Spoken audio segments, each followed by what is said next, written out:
రుద్రాణాం సామవేదోస్మి దేవానామస్మి వాసవః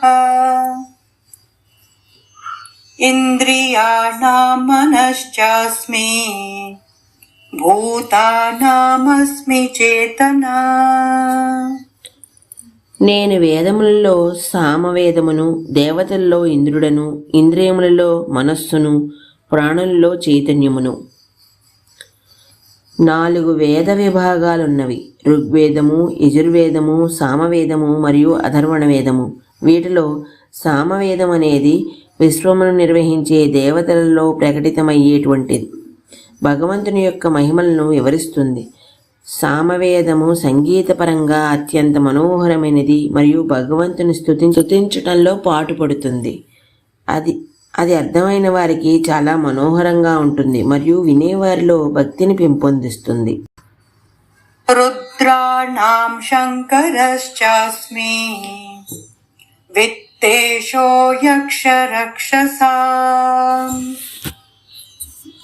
వసూనాం పావకశ్చాస్మి మేరు శిఖరినామహం. రుద్రాలలో నేను శంకరుడును, అసురులలో కుబేరుడను, వసువులలో అగ్ని మరియు స్వాతాలలో మేరు పర్వతమును. శివుని 11 స్వరూపములే రుద్రాలు. హర, బహురూప, త్రయంబక, అపరాజిత, వృషకపి, శంకర, కపర్ది, రైవత, మృగవ్యధ, సర్వ మరియు కపాలి. పురాణాల్లో వీరిని వేరువేరు చోట్ల వేరువేరు పేర్లతో పిలిచారు. వీటిలో శంకరుడు విశ్వంలో శివుని మూల స్వరూపము.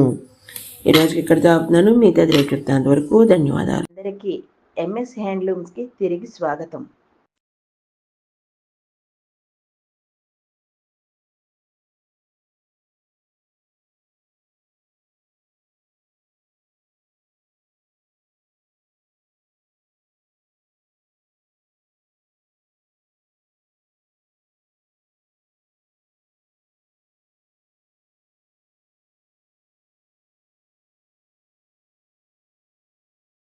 ఎంఎస్ హ్యాండ్లూమ్స్ ప్రత్యేకతే మా ప్రాధాన్యత.